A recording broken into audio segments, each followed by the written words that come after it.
NIM 010160140553. Di sini sebagai tugas mata kuliah Ekonomi for Business di tugas video modul 2 dengan topik pasar tradisional dan pasar modern, dan akan saya jelaskan sebagai berikut. Yang pertama adalah latar belakang. Latar belakang pasar tradisional ini adalah pasar rakyat Ampana. Pasar rakyat Ampana ini terletak di Desa Sansarino, Kecamatan Ampana Kota, Kabupaten Tojo Una-Una. Pasar ini diresmikan tanggal 16 September 2019 oleh Bupati Tojo Una-Una, Muhammad Lahi. Pasar ini dibangun di atas lahan kurang lebih 4,5 hektar dari tahun 2013 sampai 2019. Untuk perdagangan di area pasar ini meliputi komoditas pertanian, hortikultura, perikanan, peternakan, dan tekstil. Dan dapat kita lihat, untuk mengetahui laju pertumbuhan produk domestik regional bruto atau PDRB di Kabupaten Tojo Una-Una, datanya kita lihat dari web tojouna.bps.id yang pada periode tahun 2017 sampai 2021 yang ada di tabel sebagai berikut. Dan dapat kita lihat laju pertumbuhan dari tahun 2017 sampai 2021 mengalami pasang surut, yaitu pengeluaran konsumsi rumah tangga di tahun 2019 mengalami kenaikan dan tahun 2020 mengalami penurunan karena kan efek dari pandemi COVID-19 yang mempengaruhi biaya dalam pengelolaan rumah tangga. Tahun 2021 juga mengalami kenaikan sebesar 3,89 miliar rupiah. Lalu yang kedua, tentang latar belakang dari pasar modern, yaitu Alfamidi di Tojo Una-Una. Alfamidi adalah sebuah minimarket yang didirikan oleh PT Medi Utama Indonesia pada bulan Juli tahun 2007. Minimarket ini berkembang pesat di Indonesia karena letaknya dan banyak gerainya. Dan Alfamidi ini banyak gerai yang terdiri dari 1444 gerai yang rinciannya adalah 1390 naik gerai Alfamidi, 11 gerai Alfamidi Super, 37 gerai Lawson. Tenaga kerjanya sendiri kurang lebihnya 19.000 karyawan. Sementara Alfamidi di Kabupaten Tojo Una-Una ini mulai beroperasi tahun 2021. Mengingat Kabupaten Tojo Una-Una ini adalah daerah tertinggal atau lazim kita kenal dengan daerah 3T. Dan tahun 2023 ini sudah berkembang menjadi 4 cabang Alfamidi karena mungkin efek pertumbuhan dari PDRB di Kabupaten Tojo Una-Una yang meningkat dari tahun 2017 sampai 2021, seperti dapat kita lihat di tabelnya yang di pasar tradisional kayak Ampana tadi. Dan pada fenomena mikro ini, ekonomi mikro akibat menjamurnya minimarket di pelosok daerah berdampak dalam mengurangi pengangguran dan membuka kesempatan kerja. Selain itu, bisnis franchise minimarket yang berkembang menjadi trendsetter di bisnis retail di Indonesia. Minimarket ini juga menjalin kemitraan dengan produsen lokal usaha dan UMKM. Dengan begitu, maka produk UMKM itu dapat dijual di minimarket sehingga mendukung pertumbuhan UMKM dan ekonomi lokal. Lalu kita lanjut selanjutnya di fenomena mikroekonomi. Fenomena apa sih fenomena ekonomi mikro itu? Ekonomi mikro adalah dapat kita jelaskan sebagai suatu ilmu yang mempelajari perilaku produsen dan konsumen, juga penentuan kuantitas faktor input, serta barang atau jasa yang akan diperjualbelikan yang mengacu kepada harga pasar. Aspek analisis dalam ekonomi mikro itu meliputi model-model pasar, industri, analisis manfaat, teori permintaan, analisis biaya dan penawaran, elastisitas, teori produksi, hingga teori harga. Lalu apa untuk fenomena mikro ekonomi di pasar tradisional, di pasar rakyat amanah? Yang pertama tentang harga beras yang melonjak. Harga beras yang melonjak dikarenakan perubahan cuaca dan musim panen membuat pedagang mau tidak mau tetap membelinya, dikarenakan beras merupakan kebutuhan primer. Untuk harga beras sendiri naik di Provinsi Sulawesi Tengah, yang dikutip dari web sp2kp.kemendak.go.id, beras medium mengalami kenaikan 1,95% dan beras premium 0,36%. Untuk fenomena mikroekonomi yang kedua adalah tentang penjual ikan di pasar ikan yang jumlahnya banyak, dikarenakan konsumsi masyarakat makan ikan itu meningkat dari tahun ke tahun. Dalam hal ini dikutip dari web palu.tribunnews.com tentang Kabupaten Tojo Una-Una jadi penyumbang konsumsi ikan tertinggi capai 8.062 kg di Sulawesi Tengah. Hal ini membuktikan penawaran akan daya jual beli ikan semakin meningkat. Nah, sesuai datanya kita ambil dari tojouna.bps.go.id, produksi ikan mengalami kenaikan dari tahun 2020 sebesar 15.655 menjadi 16.887 di tahun 2021. Maka sesuai hukum penawaran, apabila produksi meningkat, maka konsumsi juga meningkat meskipun harga tersebut naik. Selanjutnya adalah fenomena mikroekonomi yang di pasar modern, yaitu di Alfamidi Tojo Una-Una. Yang pertama tentang harga minyak goreng. Harga minyak goreng yang relatif naik turun bahkan stabil membuat masyarakat mencari promo, diskon di minimarket. Hal ini dapat kita lihat tentang harga minyak goreng di data sp2kp.kemendak.id untuk harga minyak goreng, baik curah maupun kemasan, yang harganya tidak terlalu jauh. Dan yang kedua tentang penjualan beras di Alfamidi Tojo Una-Una yang mengalami kenaikan permintaan. Hal ini dikarenakan permintaan dari konsumen semakin meningkat. Ketika kemarin saya survei ke lokasi, beras di sana sudah habis dan laris. Untuk datanya, untuk harganya dapat kita lihat di aplikasi Alfamidi Kiring yang di smartphone dan data dari sp2kp.kemendak.go.id yang kita lihat di slide. Yang dapat kita jelaskan untuk harga beras kemasan untuk ukuran 5 kg di minimarket harganya Rp69.750. Sedangkan harga dari pemerintah untuk beras medium adalah Rp13.096 per kilogramnya. Selisihnya kalau kita lihat per 5 kilogramnya itu adalah Rp4.270. Tidak terlalu jauh selisihnya. Tapi karena dikemas dalam kemasan yang memiliki desain menarik, masyarakat lebih memilih produk tersebut. Dan karena beras juga merupakan kebutuhan primer dan inelastis. Yang lanjut selanjutnya adalah perilaku produsen dan perilaku konsumen. Apa itu? Kita jelaskan tentang perilaku produsen. Perilaku produsen menjelaskan tentang bagaimana tingkah laku produsen dalam menghasilkan produk yang selalu berupaya untuk mencapai efisiensi dalam kegiatan produksi. Perilaku konsumen adalah studi yang mempelajari bagaimana seseorang mencari, memilih, membeli, menggunakan, serta mengevaluasi produk dan jasa untuk memenuhi kebutuhan dan keinginan mereka. Berikut adalah perilaku produsen dan perilaku konsumen di pasar tradisional yang ada di Amanah. Yang pertama, tentang perilaku produsen, yang meliputi tentang pedagang membayar sewa kios untuk setiap bulannya sebesar Rp250.000 hingga Rp500.000 sesuai letak kios.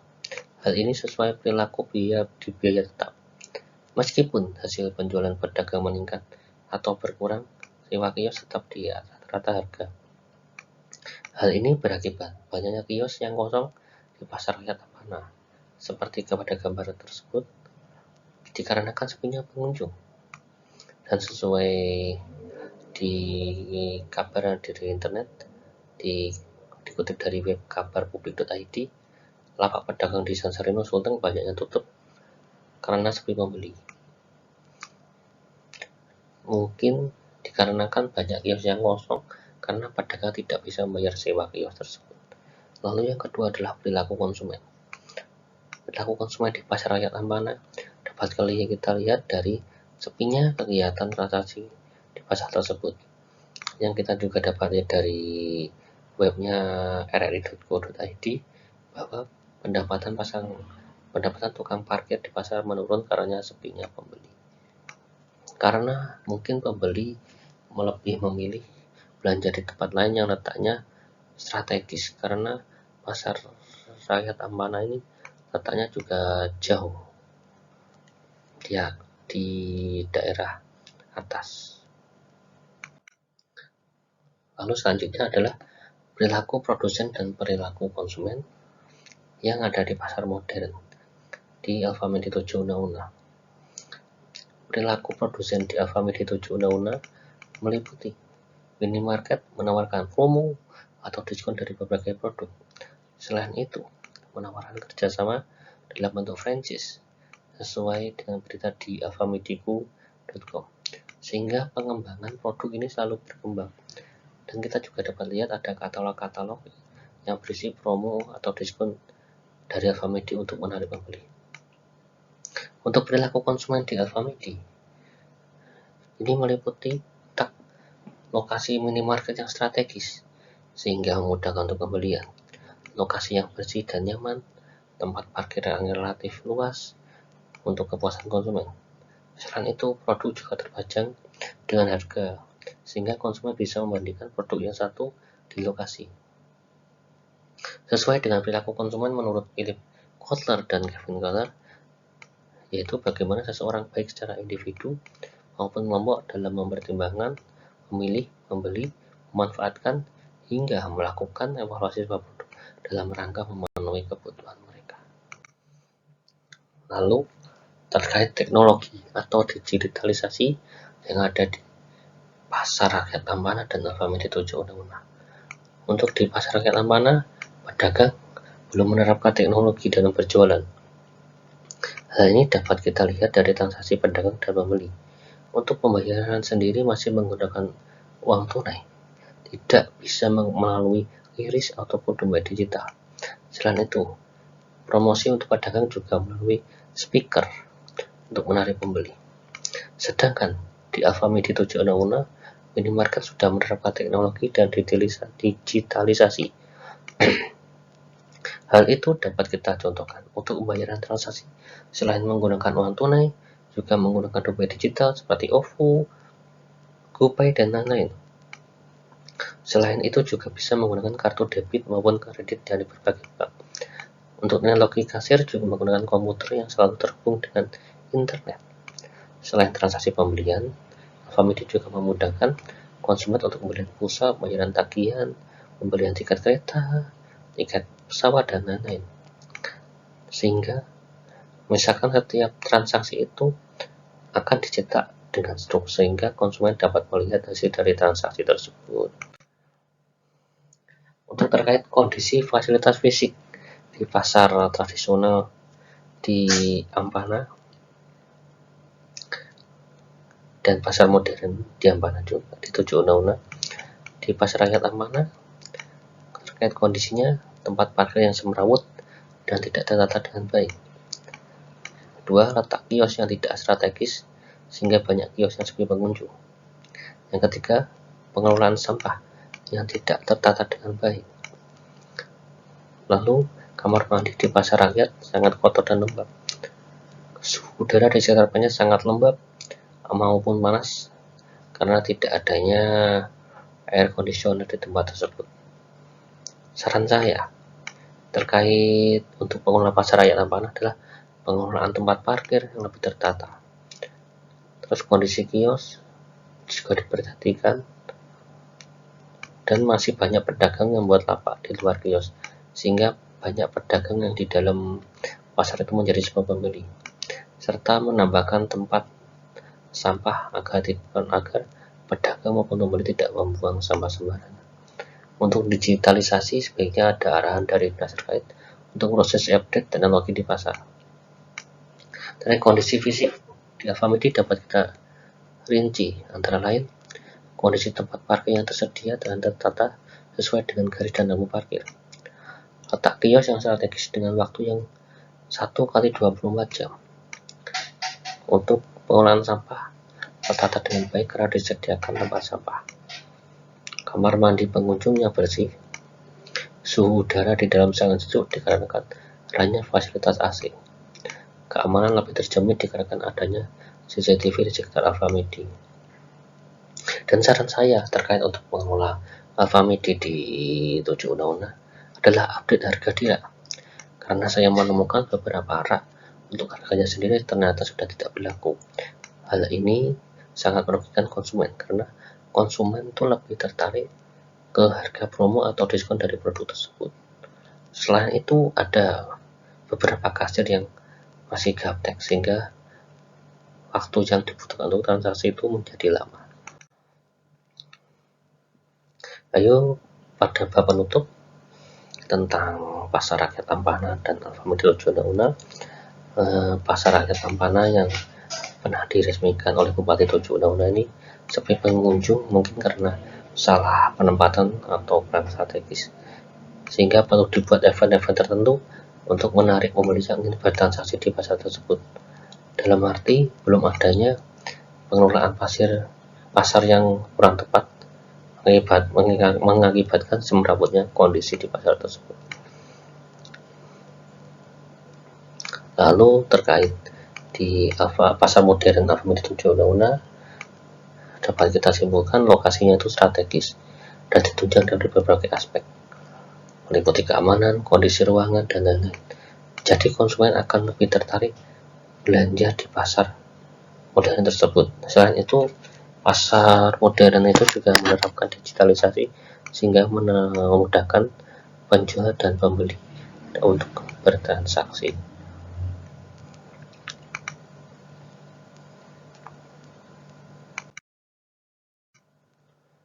Apa sih perbedaan pasar tradisional dan pasar modern?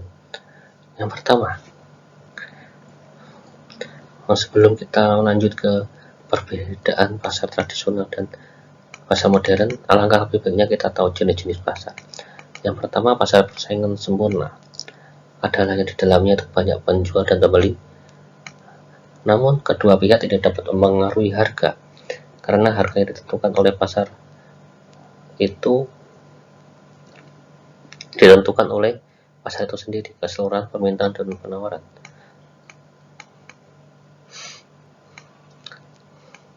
Yang kedua adalah pasar persaingan tidak sempurna. Itu adalah kebalikannya dari pasar persaingan yang sempurna, yang jenis pasar yang jumlah penjualnya terbatas tapi pembelinya sangat banyak dan barangnya bersifat heterogen. Pasar persaingan tidak sempurna itu meliputi pasar monopoli, pasar monopolistik, dan pasar oligopoli. Dapat kita lihat di slide untuk pasar tradisional adalah perbedaannya. Yang pertama, prioritas utama bukanlah kenyamanan tempat berbelanja, melainkan harga dan produk. Yaitu di pasar tradisional itu kita bisa tawar-menawar harga. Lalu untuk pasar modern, bagi pembeli, kenyamanan tempat belanja adalah menjadi hal penting dan harganya tidak bisa ditawar. Untuk yang kedua, di pasar tradisional, penjualnya merupakan pelaku perorangan atau individu.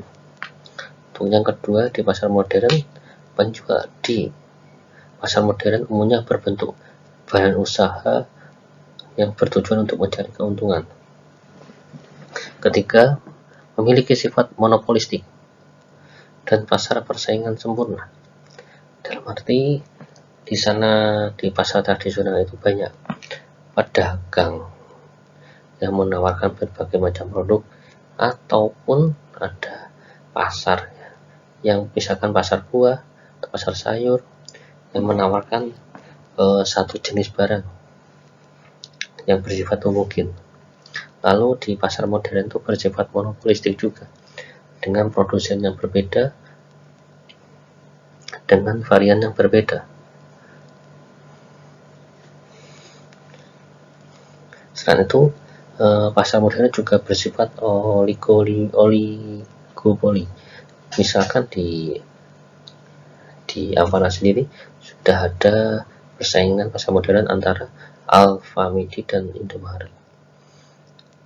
Lalu yang pasar tradisional, produk yang dijual tidak semuanya dipajang. Untuk pasar modern itu barangnya biasanya dipajang di rak-rak dan ditempatkan pada kelompok tertentu. Untuk di pasar tradisional, pembayarannya hanya bisa dilakukan secara tunai. Pembayaran bisa dilakukan secara cashless, debit maupun kredit.